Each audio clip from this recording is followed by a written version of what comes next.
कभी खुशी कभी गम तो ज़िंदगी में चलता रहता है, लेकिन बहुत बार लाइफ में ऐसे मोमेंट्स आते हैं जहाँ पे आप खुश भी उतने ही हो और दुखी भी उतने ही हो। आज मेरा 6th डे है महाबलेश्वर में और आज टाइम आ गया है कि मैं अब महाबलेश्वर को गुड बाय बोल के आगे फिर से मुंबई की तरफ चलूँ। जब भी कोई शहर कवर करता हूँ तो मैं इमोशनली उससे अटैच्ड हो जाता हूँ और इसीलिए महाबलेश्वर से भी इमोशनली अटैच्ड हूँ। तो थोड़ा सा मुश्किल पड़ रहा है महाबलेश्वर छोड़ने के लिए, लेकिन यह है गम वाला पार्ट। खुशी वाली बात यह है कि मैं वापस घर जा रहा हूँ, मिसबा और आयज़ा के पास और अपने मम्मी डैडी के पास। तो थोड़ा अच्छा भी लग रहा है, थोड़ा दुखी भी लग रहा है, लेकिन ये टाइम है गुड बाय महाबलेश्वर बोलने के लिए। दोस्तों, welcome to Azhar Yusuf channel. आप जो सामने देख रहे हैं वैली व्यू, वो मेरे रूम से दिखता था और मैं ये वैली व्यू और ये वैलीज़ बहुत मिस करूँगा। अभी आई थिंक सुबह के 9:30 बज रहे हैं, लेकिन धूप है, आपको धूप ज़रूर दिखेगी, लेकिन फिर भी ठंडी है हवा में। मैंने जैकेट पहन के रखा है, इतनी ठंडी लग रही है हवा में।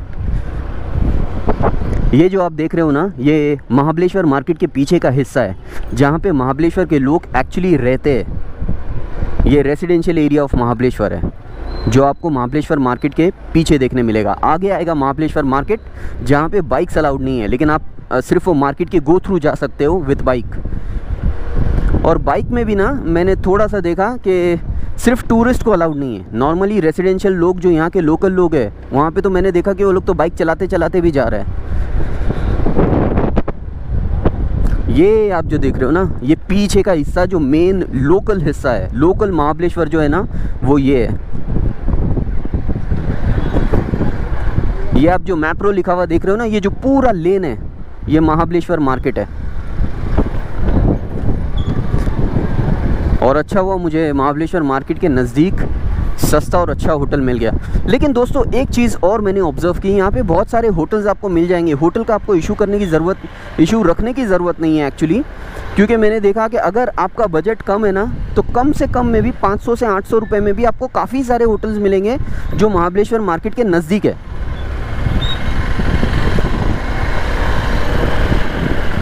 लेकिन दूसरा इशू मेरे को ये लगा कि यहाँ पे जो ट्रांसपोर्टेशन है, अगर एसटी बस चालू नहीं है, मैं थोड़ा सा आगे बढ़ जाता हूँ, ये बहुत आवाज़ कर रहा है।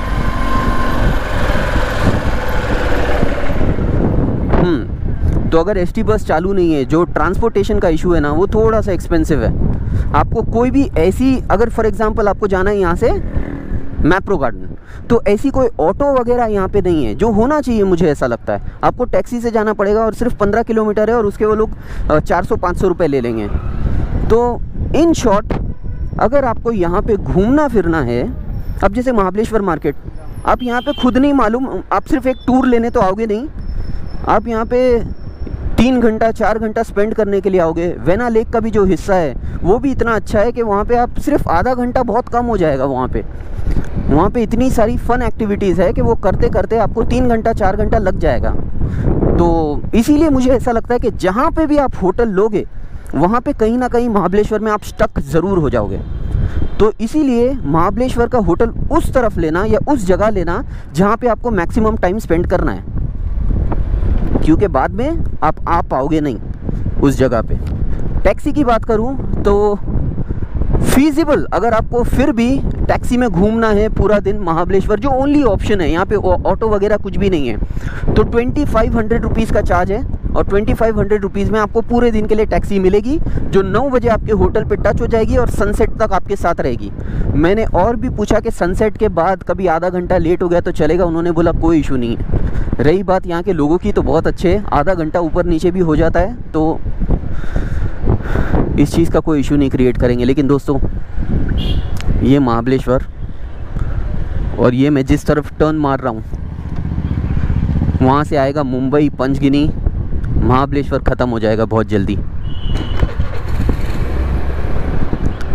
बहुत ठंडी जगह है और बेस्ट टाइम टू विज़िट ना, एक्चुअली मॉनसून तो डेफिनेटली बोलेंगे बेस्ट टाइम है, लेकिन मैं शायद, आपको बहुत सारी तकलीफ़ हो सकती है मॉनसून में, क्योंकि यहाँ पे बारिश बहुत ज़्यादा पड़ती है। आई थिंक पूरे इंडिया में रेनफॉल जो है यहाँ पे 2nd हाईएस्ट है। तो बारिश बहुत ज़्यादा पड़ती है और इतनी ज़्यादा बारिश में आप कैसे घूमोगे। I think the best time is January and February. मैंने यहाँ पे जितना पता भी लगाया लोगों से बात करते करते, जनवरी एंड फेबररी सबसे ठंडे होते हैं, तो बेस्ट टाइम है जनवरी और फेबररी जाने के लिए। और तापोला भी जाने के लिए जनवरी फेबररी। तापोला एक्चुअली मानसून ज़्यादा बेटर है, अगर आपको तापोला जाना है तो मानसून बहुत ज़्यादा बेटर है। दिसंबर जनवरी फेबररी अगर आप स्किप भी कर दो ना, तो आपको ऐसा नहीं लगेगा कि आपने कुछ बड़ा स्किप कर दिया, ठीक है। और धीरे धीरे जैसे जैसे हम नज़दीक पहुंच रहे हैं पंचगनी के, महाबलेश्वर हमसे पीछे छूटता जा रहा है। पता नहीं दोबारा कभी आऊँगा, लेकिन आना ज़रूर चाहूँगा। एक प्रॉपर हनीमून डेस्टिनेशन है ये, एक प्रॉपर फैमिली टूरिंग प्लेस है ये। मैं बोल रहा हूँ ना, सुबह 9:30 बज रहे, अगर आप धूप को ऑब्जर्व करो ना तो आपको लगेगा कि कड़ी है, लेकिन सच में मेरे हाथ ना जाम हो रहे ठंडी से। ऑब्वियसली क्योंकि मैं बाइक चला रहा हूँ, तो वो जो ठंडी हवा है वो मुझे और लग रही है। अगर आप एक नॉर्मली खड़े हो या चल रहे हो तो इतनी ठंडी आपको नहीं लगेगी, लेकिन बाइक पे तो मेरे हाथ हल्के हल्के से जाम हो रहे हैं। और एकदम ज़्यादा सुबह नहीं निकला हूँ मैं, 9:30 या 10 बज रहे।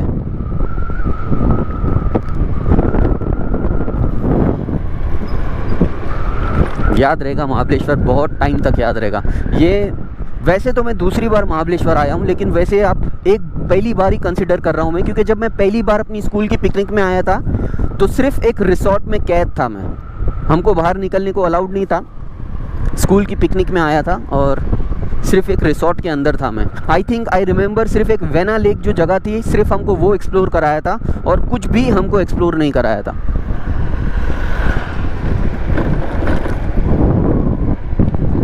और वेना लेक की बात हुई तो वेना लेक के पास भी हम बहुत जल्दी पहुंच रहे हैं। One of the best family points है Venna lake after Mahabaleshwar. I think Venna lake एक ऐसी जगह है जहाँ पे आप आराम से 4 या 5 घंटे स्पेंड कर सकते हो फैमिली के साथ। खाने के लिए भी बहुत सारे ऑप्शन है, फन एक्टिविटी भी है, और ऑब्वियसली बोटिंग तो है ही। आफ्टर सनसेट अगर आपको कहीं पे एंजॉय करना है ना, तो कुछ जगह जो है, आई थिंक 2 ही जगह है। एक है महाबलेश्वर मार्केट आफ्टर सनसेट, जो 2 जगह आप एंजॉय कर सकते हो और लिटरली आप बहुत एंजॉय करोगे, वो है महाबलेश्वर मार्केट और वेना लेक। अब जब मैं पूरा एक्सप्लोर कर चुका हूँ ना महाबलेश्वर, तो मैं आपको ये सारी इन्फॉर्मेशन दे सकता हूँ जो मैं पहले आपको दे नहीं सकता था। ये देखिए, ये वेना लेक आया, ये देख लीजिए। क्या पता 9:30 बज रहे बंद रहेगा या चालू रहेगा, लेकिन 10 बजे के बाद यूजुअली महाबलेश्वर खुलता है। ये जो आप देख रहे हो ना, बंद है। ये देखिए, ये पूरा लाइन से आप जो दुकान देख रहे हो ना, ये देखिए। और ये फन एक्टिविटी, कितनी सारी फन एक्टिविटी है। ये शाम को चलती है और आई थिंक अभी चालू हो जाएगी, ये 11 या 12 बजे चालू हो जाएगी और ये रात को 8 बजे तक चलेगी। ये है वेना लेक, खूबसूरत लेक। ये भी बोटिंग मुझे दिख रहा है कि अभी चालू नहीं है। तो महाबलेश्वर ना मैक्सिमम चालू होता है 10 बजे के बाद, तो आप आराम से सो के उठ सकते हो। जल्दी उठने की कोई ज़रूरत नहीं है। जल्दी अगर आपको उठना है तो आप सिर्फ उठोगे विल्सन पॉइंट ऑफ सनराइज़ के लिए, जो मुझे लगता है इतना वर्थ नहीं है।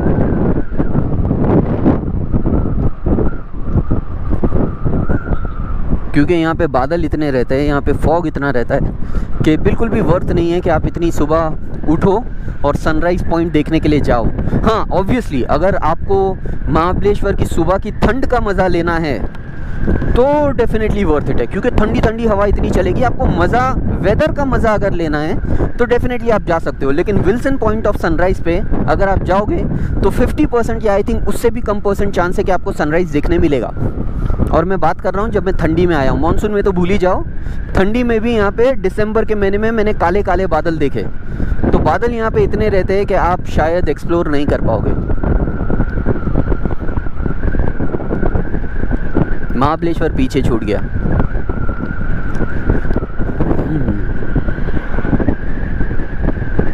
चलो कोई नहीं, फिर दोबारा आएंगे ज़रूर। और जब अगली बार आएंगे तो एक्सप्लोरर बन के नहीं आएंगे, टूरिस्ट बन के आएंगे। इस बार तो मैं एक्सप्लोरर बन के आया था, पूरी तरह से एक्सप्लोर करना था कोना कोना गली गली महाबलेश्वर का, और बहुत अच्छे से आई थिंक मैं कर चुका हूँ। लेकिन स्ट्रॉबेरीज यहाँ पे बहुत स्वीट है, स्ट्रॉबेरी के लिए बहुत ज़्यादा फेमस है। Strawberry ice cream, strawberry with cream, sorry strawberry with cream, strawberry ice cream with cream, पता नहीं उसमें तीनों चीज़ें, वैसे तो स्ट्रॉबेरी आइसक्रीम और क्रीम, तीनों चीज़ का कॉम्बिनेशन। और यहाँ की क्रीम जो थी ना, इतनी सॉफ्ट, इतनी मज़ेदार, मज़ा आएगा आपको।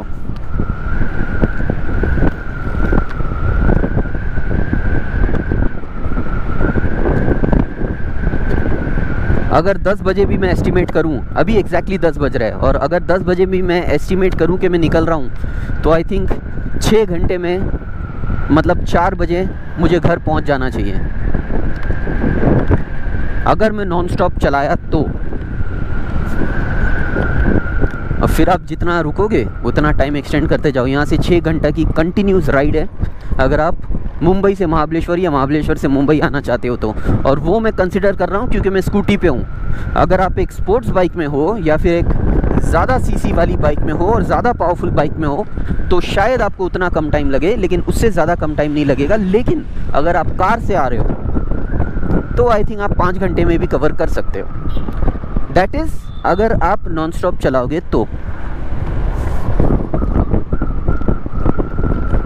यहाँ से जो रास्ता आता है ना, केट्स पॉइंट, आर्थर सीट, सब यहाँ पे है। और क्या रास्ता है, बहुत खूबसूरत रास्ता है।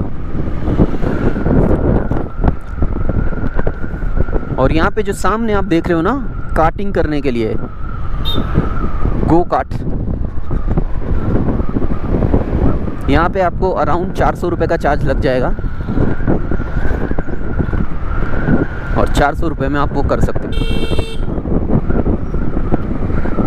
कान में ईयरफोन डाल के रोड क्रॉस कर रही है यार, वो स्त्री है, वो कुछ भी कर सकती है।